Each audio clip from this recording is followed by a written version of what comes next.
Hace apenas unos años un hecho conmocionó a toda Europa y a todo el mundo cuando pensábamos que no podía suceder. Casi estuvo a punto Cataluña de separarse del resto de España y convertirse en un país independiente, lo cual hubiera dejado, por ejemplo, a Barcelona en un país diferente a Madrid. Vamos a ver un informe sobre eso y sobre las noticias recientes que hay sobre ese proceso y ahí volvemos con más. En una jornada asignada por la violencia policial, el 1 de octubre de 2017, más de 2 millones de catalanes, 43% de los habilitados, votaron abrumadoramente a favor de separarse de España en un referéndum calificado como ilegal por el Tribunal Constitucional. El presidente de la Generalitat, Carles Puigdemont, declaró la independencia de Cataluña, pero dado que los procesos no son tan simples, el separatismo se estancó. ¿Y acaso nunca se lleve a cabo? No solo por las sanciones que impuso el gobierno del primer mandatario de entonces, Mariano Rajoy, sino también porque los partidos políticos catalanes no encontraron unidad de criterios y en el plano internacional no tuvieron el eco esperado. No muchos años antes, los independentistas en Cataluña eran apenas una minoría conformada por grupos de jóvenes estudiantes. En España, la transición del franquismo a la democracia dejó algunas impresiones positivas, debido a la convivencia pacífica de las fuerzas políticas durante ese ciclo, y el modelo aplicado para dejar atrás los vestigios de la dictadura.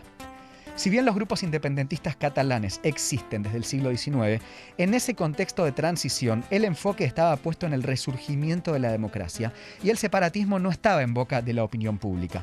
Sin embargo, el 11 de septiembre de 2012 la atmósfera comenzó a cambiar. La sorprendente y multitudinaria marcha por el Día de Cataluña obró como propulsión para la ola independentista, que convertiría a la política española en una hoguera durante los años siguientes. El 2 de noviembre de ese convulsionado 2017, la justicia acusó y encarceló a los líderes independentistas por los delitos de rebelión, sedición y malversación de fondos públicos, incluido el vicepresidente Oriol Junqueras. Puigdemont huyó a Bruselas y luego fue detenido en Alemania. En 2018, Cataluña votó por un nuevo gobierno y se impuso Quim Torra, un separatista aliado de Puigdemont. En mayo de este año hubo elecciones nuevamente y Pere Aragonés se consagró como el nuevo presidente regional. Un separatista también, pero algo más moderado.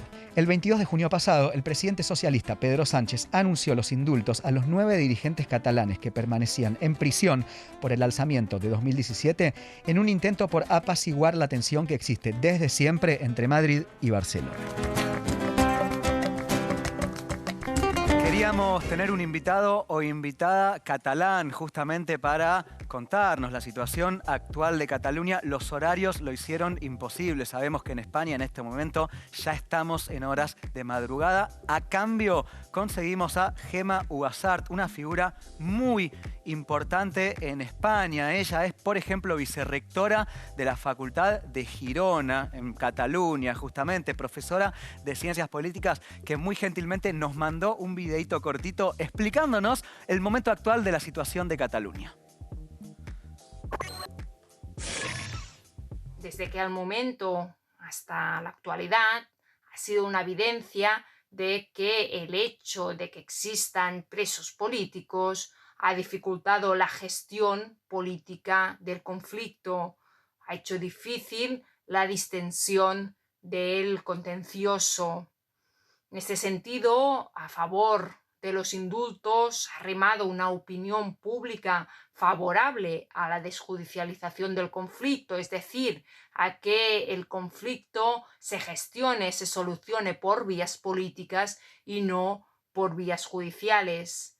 También ha sido favorable la opinión pública compartida en distintas instituciones y organismos europeos e internacionales que entendían que España, una democracia plena, no podía seguir manteniendo pues unos líderes políticos votados por una amplia mayoría, por un importante número de ciudadanos, pues continuar manteniéndolos en la cárcel.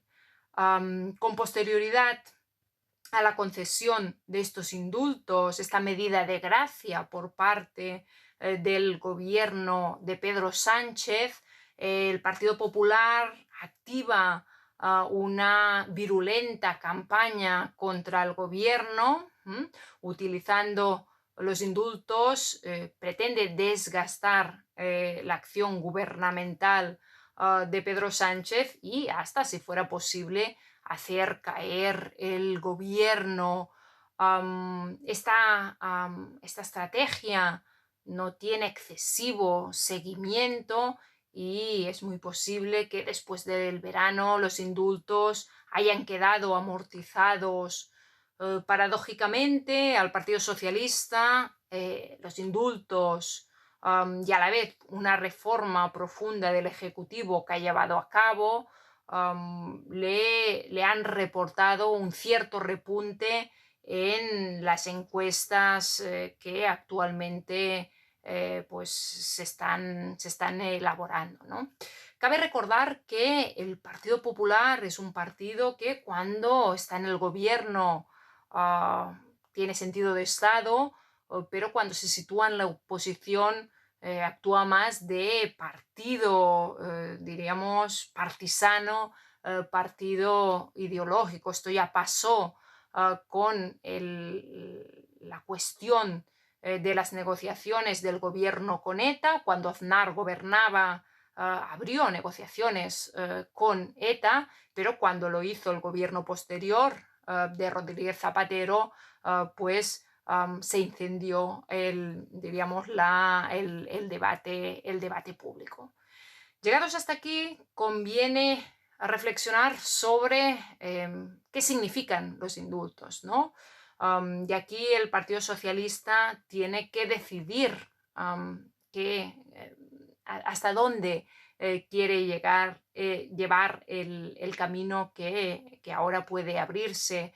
Los indultos pueden entenderse como un punto final, como un parche a la situación, diríamos, más hiriente, la situación más extrema, que es la existencia de presos políticos, o los indultos pueden ser un punto de partida hacia una resolución profunda de la crisis catalana y, en definitiva, por un lado, pues una desjudicialización plena del conflicto. En estos momentos aún existen centenares de encausados por los tribunales ordinarios, pero también por el Tribunal de Cuentas, una especie de Contraloría latinoamericana, tanto esta desjudicialización completa, pero también hacer frente a la crisis territorial, hacer frente a transformaciones profundas en la organización territorial y en la concepción